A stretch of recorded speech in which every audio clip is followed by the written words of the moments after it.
Before presenting, I would like to quote Dr. Albert Einstein, who said that make the thing simpler, simple, not simpler. So, ladies and gentlemen, I would like to present today the laparoscopic anatomy of the esophageal hiatus. It is a very important topic because of the advent of minimally invasive surgery in almost all of the field of surgery. The laparoscopic has taken a very good lead, and that is why I wanted to present this, the anatomy of esophageal hiatus, because in open surgery the view of esophageal hiatus is pretty compromised, but in laparoscopic view it is very well seen and very well enhanced. So today I will be presenting laparoscopic anatomy of esophageal hiatus. Now, as we know that there are wide acceptance of the hiatus and gastroesophageal surgery performed by laparoscopy, it is very prudent to know the actual anatomy of esophageal hiatus as seen by laparoscopy. Because we know the limitations in open surgery, because we have very limited experience of surgeons in this area, and obviously in open surgery as well. The hiatus region involves several organs which may vary significantly in pathologic conditions, in the relationship, shape, size, tissue consistency and fragility. And in fact, because of unawareness or limited knowledge of this area, this has led to the increase in complications and conversion rate. So, clear understanding of the normal and pathologic anatomy and its variation are imperative. So, the complication in this area is usually the excessive bleeding, the esophageal or gastric perforations, pneumothorax, pneumomediastinum, paraesophageal herniation, dysphagia, delayed gastric emptying, and diarrhea due to vagal injury, which is also called as a post-vagotomy diarrhea. I would deal with one by one when we come to topic separately. Now, to see the esophageal hiatus through the laparoscope, we need to have some modification in the patient's stance and the position during surgery. So, patient position and trocars for esophageal approach is usually what we do is modified Lloyd-Davis position with reverse Trendelenburg position with leg comfortably apart so the surgeon can stand in between the legs of the patient. One should note that esophageal hiatus is quite posterior and cephalad. So an angled scope, usually 30 degree or 45 degree, is preferred to see the actual or anatomy and to see a more complete view of this anatomy. 0 degree is hampered because of the posterior predisposition of this esophageal hiatus. The usual site for the optical trocar is mid distance to the 2/3 and 1/3 junction from xiphoid to umbilicus. Other ports are the two in mid-clavicular line and both side for the working hand left and right working port, subxiphoid for the liver retraction, and the left anterior exterior port for the retraction of the gastric fundus. Now, for the exposure of the left lobe, for the exposure of the esophageal hiatus, left lobe has to be retracted, and it should be retracted by the atraumatic instrument or folded upon itself to the right via epigastric port. And most commonly, if the left lobe is pretty heavy, we use S-shaped retractor, which is pretty frequently used in bariatric surgery. But if it is a very short or if very thin or small left lobe of the liver, then a simple instrument like toothed forceps, a laparoscopic tooth forceps, can be used to retract this left lobe of the liver. One should note that there is a lot of variation in the shape and size of the left lobe of the liver, and one should also be very clever to understand that it is smaller in the craniocaudal dimension in supine position than in standing position. In fact, there is an apparent 27% decrease in normal and 18% decrease in cirrhotic patients. And obviously one should know about the variations. Now, this is the anatomy. We can actually see that this is the diaphragm, This is the esophageal hiatus, this is the esophagus, this is the intra-abdominal esophagus, and this is the esophageal hiatus. You can see the position pretty posterior in this position. Now, again, the left lobe of the liver, one should also look for the consistency, the texture, the color. For example, the liver in cirrhosis is pretty hard and non-pliable. It's very difficult to retract, and if one tries to retract, sometimes the bleeding starts. In a patient, sometimes the liver is pretty soft, fragile, especially in fatty liver disease, in acute hepatitis, in hypercortisolism, as well as in lymphoma. One should be very careful in these conditions to retract the left lobe of the liver. Now, the gastrohepatic omentum. It's also called lesser omentum, which extend from the porta hepatis to the lesser curvature of the stomach, the anterior right wall of the esophagus, and the diaphragm. It is best visualized by exerting traction on the stomach toward the left and caudally. The caudal portion is represented by the hepatoduodenal ligament, which contains the triad, that is the portal vein, the common bile duct, as well as the hepatic artery. The cephalad portion of this lesser omentum is quite fibrous. It is opaque and tense, and it fuses with the phreno-esophageal membrane of the esophagus or of the hiatus. Caudally, it is thinned to form Kuster window, and it permits the laparoscopic view of the caudate lobe or segment 1 of the liver and the right crus. The Kuster window is also called pars flaccida of the lesser omentum. Caudal to this window, it is thicker again to containing hepatic vehicle branches from the lesser curve to the liver and aberrant hepatic artery in 11 to 23% of the patient. And if there is aberrant hepatic artery, or it is left hepatic artery arising from the left gastric artery, as in case of 11 to 23% of the patient, one should make all effort to save this artery, because the left lobe of the liver survive on this aberrant artery. Now, something about the caudate lobe of the liver, that is segment 1 of the liver. It is situated between the infravena cava and right crus. It can easily be seen laparoscopically through the Kuster window. Occasionally, it may protrude to the right as a caudate or papillary process.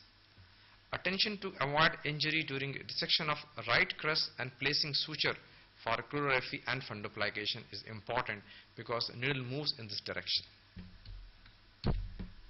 Now, this is the laparoscopic photograph.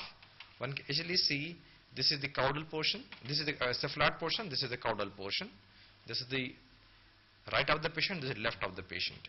This is the esophagus, this is the left lobe of the liver.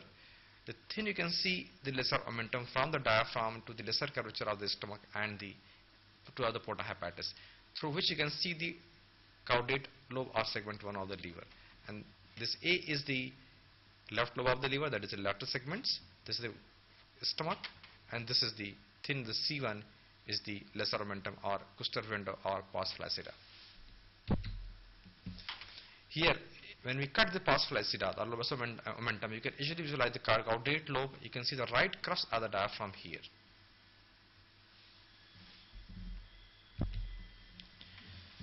The esophageal hiatus is an inverted teardrop shaped opening located about 1 centimeter to the left of midline at the level of T10.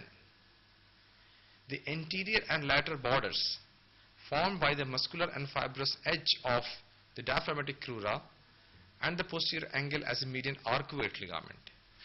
The right crus starts from the L1 and goes up to L3-4 level, and left crus starts from L1 and goes to level 2, L2 or 3-4 level, 2 and 3 level. Now, this is the diagram from the Gray's Anatomy, and most of us here must have read this book. This is the esophageal hiatus. Here you can see the right crus and the left crus, and here is the esophagus. Posterior to this is the median arcuate ligament. Posterior to this is the aortic hiatus.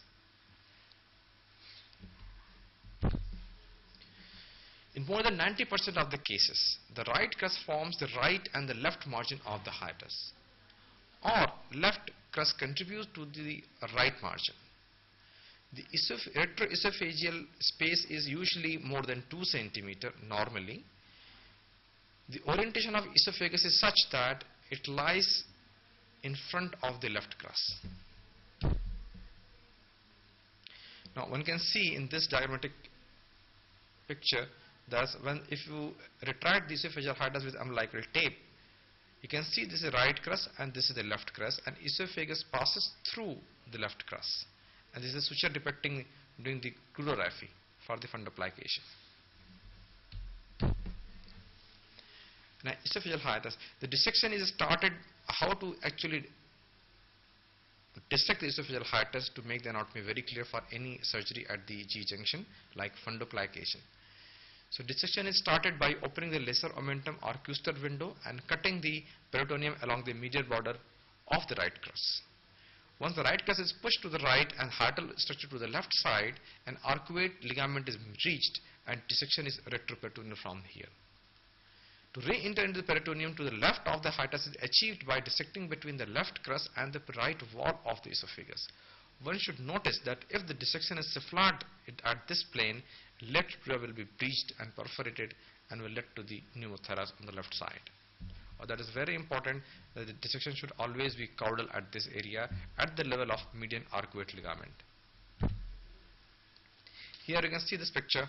Thus here once peritoneum is cut over the right crus, the right crus is retracted to the right side and the rest of the anatomy is retracted to the right side, to the left side, and here is the plane through which we go into the retroesophageal space. The interior border of the hiatus is dissected by detaching and lifting the phrenoesophageal membrane from the anterior esophageal wall and cutting it transversely at the edge of the diaphragm. And then the dissection of the hiatus is extended into the mediastinum, pericardium in front, right and left pleura is laterally.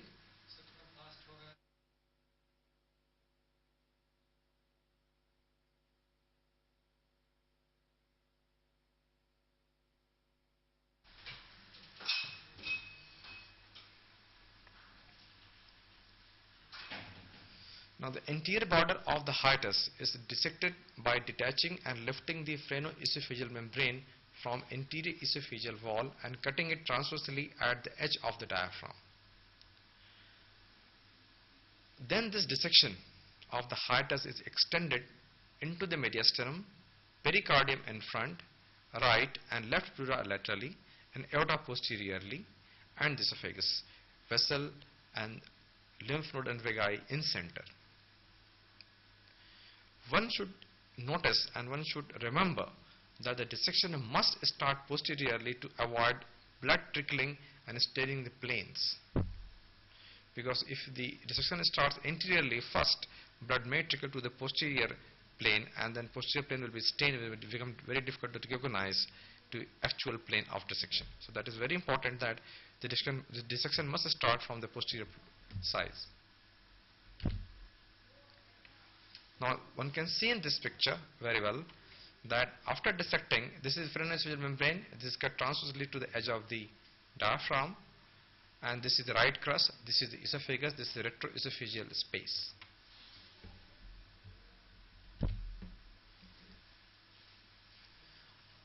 The crura on the sides and the behind the esophagus is muscular with little or no tendinous fiber.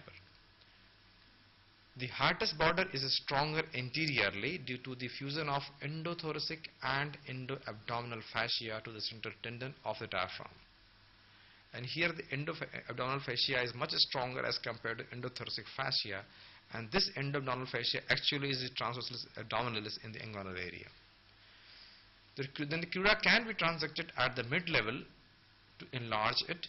Crura should be avoided and branch of the left phrenic artery to be controlled if comes in way.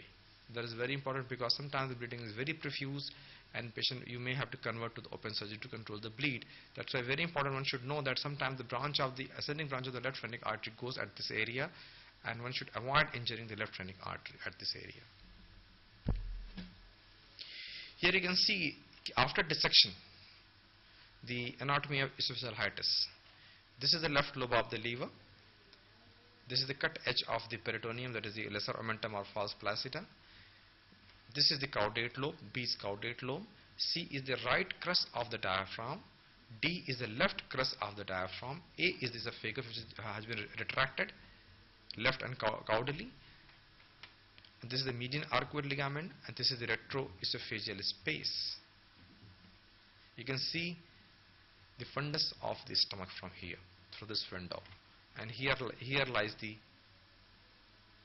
abdominal aorta. Now something about phrenoesophageal membrane. This is formed by the fusion of strong endo-abdominal fascia and thinner endothoracic fascia at the hiatus and fused to it. It is inserted to the adventitia and the intramuscular connective tissue of the esophagus, 1 to 2 cm above the hiatus, encircling the esophagus completely, and 1 to 2 cm below on the anterior half only in adult. Posteriorly in the abdominal part, the phrenoesophageal membrane is lacking in adult. Here you can see this is phrenoesophageal membrane, which basically covers the anterior half and usually the upper half. But in lower half, anterior is covered but posterior is deficient. Here again in this anatomy you can see the phrenoesophageal membrane, which is inserted to the intermuscular septa as well as the adventitia of the esophagus here. Up to 2 cm supradiaphragmatic to 2 cm infradiaphragmatically. Here is the muscular anatomy has been seen. Later I will discuss with him. Now in sliding or H1 type of hiatal hernia, the entire abdominal esophagus may lie in the mediastinum permanently or temporarily. In H2 or paraesophageal hernia, G junction remains in usual abdominal position with hernial sac going into the mediastinum. But as we know, in posterior hernia there is no peritoneal sac is formed because there is no peritoneum. In fact, there is no phrenoesophageal membrane at that area, and that's why the peritoneum does not cover that area. So in posterior herniation, especially in paraesophageal hernia, there is no sac. But in anteriorly you definitely find a sac. And in posterior part, the PEM or phrenoesophageal membrane is thinned out or is non-existent in adult. This is a diagrammatic picture of type 1 or H1 hiatal hernia, or also called sliding hiatal hernia. You can see the esophagus. This is G junction, and the esophagus has slipped up, and the part of the stomach and cardia has come in and makes a sliding hiatal hernia. And this is the diaphragm.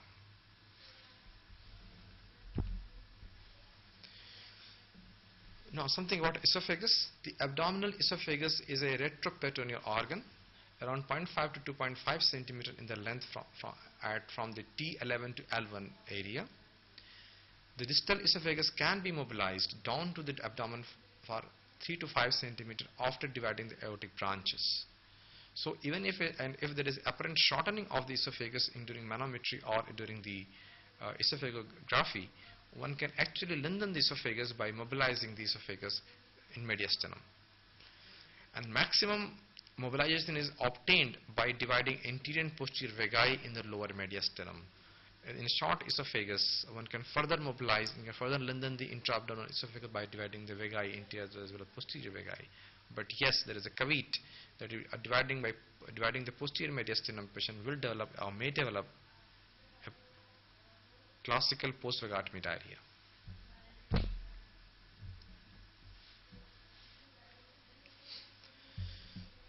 Now the G junction, something about G junction. The gastroesophageal junction is located to the left of midline at the T10 level and at the level of tip of the 7th costal cartilage, that is the surface anatomy of the G junction.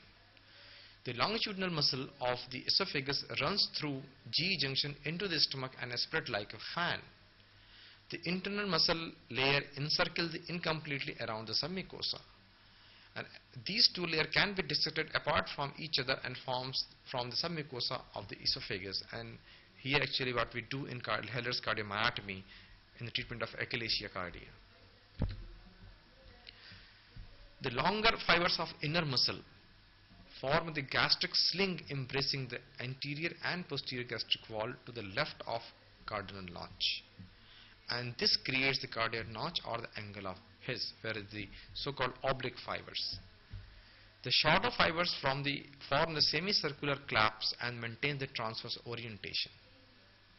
This crisscrossing of the muscle fiber is firmly attached to the submucosa of the stomach, and it is notoriously difficult to dissect away from the gastric mucosa. That is very important when we do cardiomyotomy in Hiller's cardiomyotomy surgery for eclasia cardia. It is easy to do cardiomyotomy on the esophageal wall when coming onto the stomach around 1 cm 2 cm below the G junction. Because of this anatomy, the crisscrossing fibers of the circular muscle which is attached firmly to submucosa, the chance of perforation is very high. That is why one has to be very sure when you're doing the dissection on the stomach, you may have to leave few fiber attached to the submucosa to avoid perforation. There is no anatomical lower esophageal sphincter as compared to UES or upper esophageal sphincter, which is also called cricopharynx.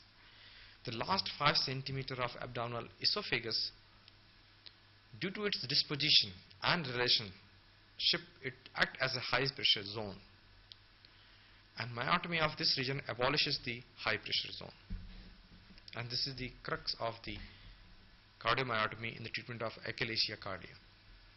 Now something about the gastric wall that is very prudent to know about the gastric wall anatomy at this area. The G junction is fairly fixed in normal subject by the extraperitoneal fixation of the esophagus and the gastropancreatic ligament.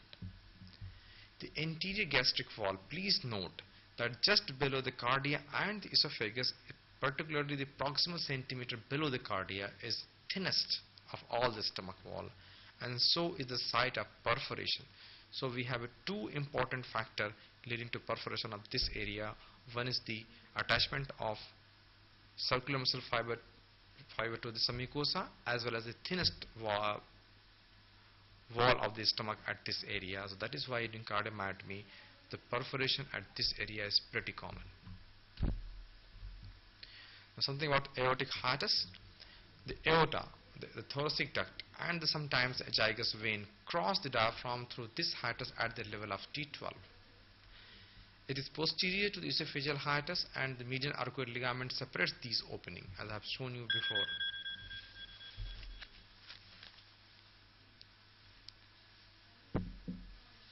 This is the anatomy. This is a schematic view. You can see that this is the esophageal hiatus, this is the IVC, this is the aorta, and see the relationship of these two, and this is the Bayer area.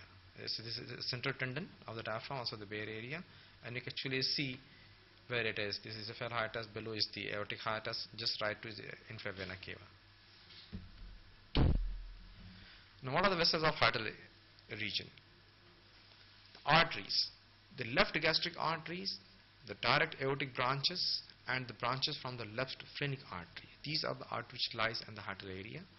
Among the veins, the left phrenic and left gastric veins receive the tributaries from the esophagus. These are the 2 very important veins.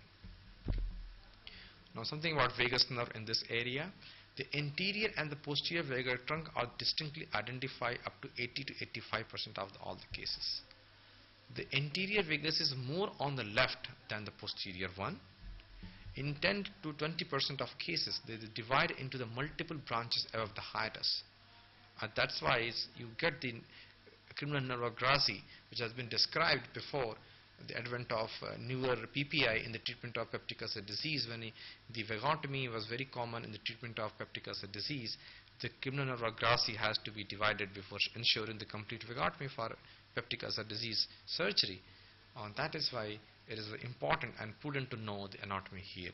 But because of anatomy sake, it is very prudent, but as far as this ulcer surgery is concerned, most of the world, this surgery is more of historical importance. Now anterior vagus, anterior and gastric and hepatic branches you can easily see on this area, and posterior vagus gives the gastric as well as the celiac trunk. Now something about celiac plexus is very important because it lies exactly here. The celiac trunk continues as a single trunk, and plexus is formed by 1 to 5 ganglion of 0.5 to 4.5 cm in size and the level of crural insertion. one can sometimes see at this area if the celiac trunk is pretty large, like something around 4 centimeter in size. And the celiac block is applied to the front and to the right and left lateral periaortic tissue between the crura and the upper border of the pancreas. Just like putting a thumb on it and applying the block all over this area as I described. When a patient who undergoing a surgery for pancreatic head carcinoma found to have unresectable during surgery, most of the time we do the celiac block to get rid of the pain for the patient. Now something about lymphatics. The cisterna chyli is present in front of L1 and L2 and continues cephalad as a thoracic duct. Now there was something about gastrosplenic ligament. It connects the spleen with gastric greater curvature. It does not cover the posterior cardia close to hiatus in front of left crus. That is very important. And it contains short gastric vessels and left gastroepiploic branches. About something about gastrophrenic ligament. The medial part is avascular, allowing the blunt section of G junction. In distal part, it contains few vessels and it joins the gastropancreatic ligament posteriorly and upper border of the pancreas. Now, a few words about gastropancreatic ligament. It contains the left gastric vessel, like gastric artery and vein, posterior gastric artery, lymphatic and nodes, the celiac division of the posterior vagus nerve, small retroperitoneal, diaphragmatic and pancreatic vessels. This ligament may be elongated and herniated in hiatal hernia, but please note, pancreas does not herniate in hiatal hernia.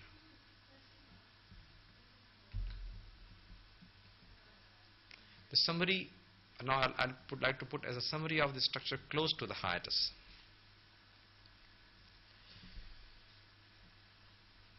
One should know all this structure. You may encounter all this structure during surgery at esophageal hiatus. The left inferior phrenic and left gastric artery, left inferior phrenic vein, left gastric vein, aberrant left hepatic artery is very important, sometimes the sole artery to the left lobe of the liver, vagal trunk, celiac ganglia, thoracic duct, major vessels, subphrenic space and lower esophagus.